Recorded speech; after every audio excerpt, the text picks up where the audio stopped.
গতকালকার একটা জরিপ নিয়ে কথাবার্তা চলছে। আমি প্রায় বলি যে জরিপকে খুব বেশি পাত্তা টাত্তা দেওয়ার নাই।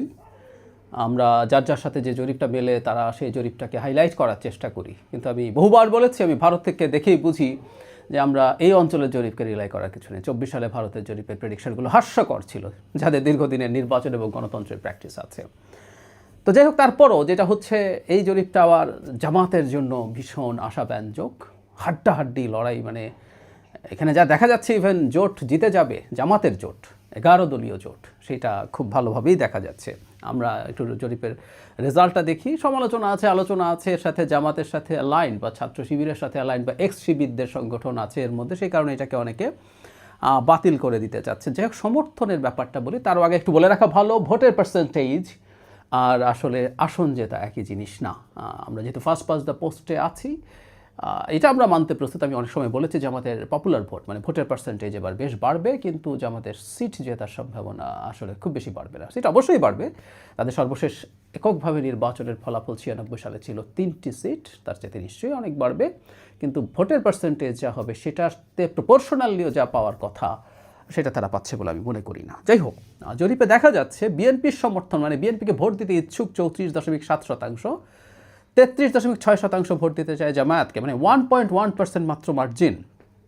এনসিপি 7.1%, ইসলামী আন্দোলন 3.1%, অন্যান্য দলকে 4.5%, সিদ্ধান্তহীনতায় 17%। আমরা একটু অঙ্কটা একটু বুঝি, মানে জামাতের জোট যে জিতে গেছে এই ভোট, এটা দেখে কিভাবে বলছি, একের মাত্র গ্যাপ আছে, কিন্তু ওদিকে এনসিপি এবং ইসলামী আন্দোলন মিলে 10%-এর মতো। তার মানে ওই জোটে যদি ইসলামী আন্দোলন জোটে থাকে, শোনা যাচ্ছে তাদের সাথে একটু কনফ্লিক্ট আছে, তার মানেটা হচ্ছে বিএনপি চেয়ে 9% এগিয়ে গেল এই এক্সিস্টিং অবস্থাতে, আর 17% এখনও ভোট দিতে সিদ্ধান্ত, মানে কাকে দেবেন সেই সিদ্ধান্ত তারা এখনও নেননি।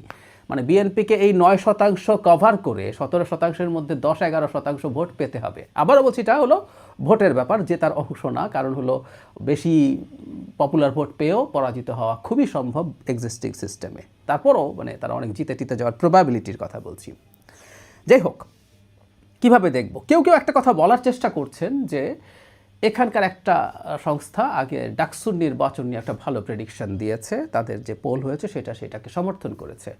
এটা খুব হাস্যকর যুক্তি। কারণ হচ্ছে মানে এটাও যে সঠিক এটা বলা যাবে না, কারণ ডাকসু নিয়ে খুব সিগনিফিক্যান্ট অনেক পোল হয়েছে, অন্যগুলো সব মিথ্যা প্রমাণিত হয়েছে, এনারা সত্য প্রমাণিত হয়েছেন, তখন একটা কথা হতে পারতো। মানে এটা যদি এরকম হয় যে তারা অপিনিয়ন পোল তো আসলে মানুষের অপিনিয়নের উপরে ইনফ্লুয়েন্স করার জন্য, আমি ধরে নিচ্ছি তাত্ত্বিকভাবে, আমি এটা শতভাগ ক্লেম করছি না, যে তারা জামাত শিবিরকে অনেক এগিয়ে রাখতে চান, তো ওটার তো সম্ভাবনা আছে, ওটা হয়ে গেল, এখন সেটাকে বিরাট সাফল্য হিসাবে দেখানো হবে।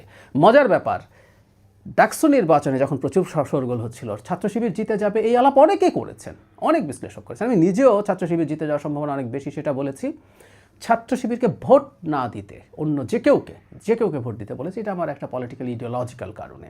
আমি মধ্যপন্থী মানুষ, ছাত্র শিবিরকে ভোট না দিতে বলেছি, কিন্তু ছাত্র শিবির ভোটে জিতে যাবে এটা আমার নিজের ভিডিও, যে কেউ ওই সময়ের ভিডিও দেখে আসতে পারেন, টক শোতে বলেছি।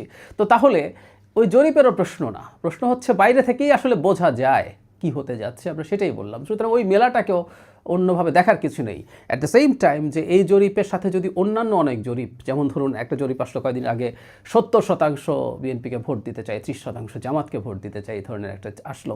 তো ও সঠিক না এ সঠিক আমরা পরীক্ষা করার মতো কোনো পরিস্থিতি হয়নি। বা ওই প্রতিষ্ঠান যদি ডাকসু নিয়ে করতো এবং সেখানে যদি তারা পরাজিত হতো, তাহলে বুঝতাম যে তাদেরটা একদম কোনোভাবে ম্যানিপুলেটেড বা ভেস্টেড ইন্টারেস্ট আছে। যাই হোক, বলে রাখি, মানে হাড্ডাহাড্ডি লড়াই হতে যাচ্ছে এই প্রেডিকশন, কারণ একেবারে আর খুব বেশি দিন বাকি নেই নির্বাচনের, বরং দিন যত যাবে অ্যাপারেন্টলি অনেকে বলেন যে জামাতের জোটের ভোট বাড়বে, কারণ বিএনপির গ্রাসরুটের অনিয়ম, দুর্নীতি, চাঁদাবাজি, টেম্পু স্ট্যান্ড ইত্যাদির কারণে অনেক যারা বলছেন। তো সুতরাং হাড্ডাহাড্ডিও না, যত সময় যাবে তারা তত ভালো করে ফেলবেন, এই পারসেপশন হতে পারে। আমি কি মনে করি, মানে সাধারণভাবে জেতার ফাইটও দিতে পারবে না, জেতার জন্য 151 সিট লাগে, তার থেকে বহু দূরে থাকবে। কিছু ইলেকশন ইঞ্জিনিয়ারিংয়ের কথা শোনা যায় তাদের দিক থেকে, প্রশাসন মিলে সব কিছু করেও আসলে খুব ফাইটের অবস্থায় যেতে পারবে না। তবে হ্যাঁ, বা নির্বাচনটা যাতে সঠিক হয় আমাদের নাগরিকদের সেই ব্যাপারে সতর্ক থাকা দরকার। পার্টিসিপেটিং পার্টিগুলো বিশেষ করে বিএনপিরও সতর্ক থাকা দরকার। এসব জরিপ আমরা আগামী নির্বাচনের পর মেলাবো এবং মিলিয়ে আমরা আসলে বুঝবো বাংলাদেশে কে কী করেছিল। এটা বলে আবারও শেষ করি, উইকিপিডিয়ায় 2024 সালে ভারতের নির্বাচনের জরিপ শুধু ওই সময়ের আগের জরিপ না, এক্সিট পোল, মানুষ ভোট দিয়ে বের হয়ে বলেছে যেটা, সেই জরিপও কত ভুল প্রমাণিত হয়েছে ওইখানে দিকে দেখলেই বুঝতে পারবেন। সেটার কারণে আমরা অনেকে এই জরিপকে নিয়ে খুব কথাবার্তা বলছি।